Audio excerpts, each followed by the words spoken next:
चिंटू और बहुत तेज दिमाग। एक छोटा सा लड़का था जिसका नाम चिंटू था। चिंटू अपनी कक्षा में सबसे पीछे बैठता था, लेकिन उसका दिमाग सबसे आगे चलता था। वो हर चीज को एक अलग नजरिए से देखता था और उसके पास हर सवाल का एक मजेदार जवाब तैयार रहता था। एक दिन कक्षा में भूगोल की टीचर मिस नेहा आई। उन्होंने ब्लैकबोर्ड पर एक बड़ा सा गोला बनाया और पूछा, बच्चों, क्या कोई बता सकता है कि हमारी जमीन गोल क्यों है? पूरी कक्षा शांत हो गई, लेकिन चिंटू का हाथ तुरंत ऊपर उठ गया। चिंटू खड़ा हुआ और बोला, मैम, ये बहुत आसान है। अगर जमीन चपटी होती तो फुटबॉल खेलते समय बॉल किनारे से नीचे गिर जाती और हमें उसे ढूंढने के लिए अंतरिक्ष में जाना पड़ता।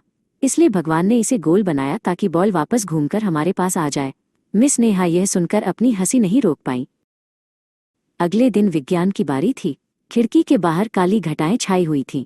मिस नेहा ने पूछा, कौन बताएगा कि बारिश क्यों होती है? चिंटू ने फिर से अपना हाथ लहराया। उसे जवाब देने की बहुत जल्दी थी। चिंटू बोला, मैम, आसमान में रहने वाले बादल जब बहुत ज्यादा काम करके थक जाते हैं तो वे अपनी थकान मिटाने के लिए ठंडे पानी से नहाते हैं। वही पानी नीचे गिरता है जिसे हम बारिश कहते हैं। पूरी कक्षा जोर जोर से हंसने लगी। मिस नेहा ने हंसते हुए कहा, चिंटू, तुम्हारी कल्पना तो सच में कमाल की है। अच्छा, अब ये बताओ कि हम सब रोज स्कूल क्यों आते हैं?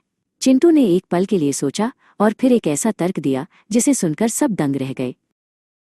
चिंटू ने कहा, मैम, हम स्कूल इसलिए आते हैं ताकि हमारे स्कूल बैग्स घर पर अकेले बोर न हो। अगर हम उन्हें घर छोड़ देंगे तो वे रोने लगेंगे। और दूसरा कारण ये है कि घर पर मम्मी को शांति से दोपहर की नींद मिल सके।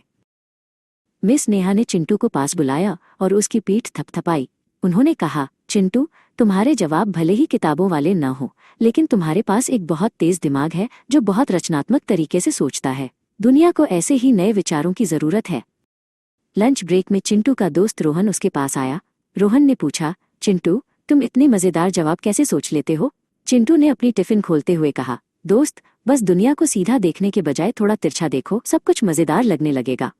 उस दिन के बाद से चिंटू की कक्षा में पढ़ाई बोझ नहीं रही। हर बच्चा चिंटू की तरह अलग तरीके से सोचने की कोशिश करने लगा। मिस नेहा भी अब चिंटू के सवालों का इंतजार करने लगी, क्योंकि उन्हें पता था कि चिंटू के पास हर समस्या का एक अनोखा और मजेदार हल होता है।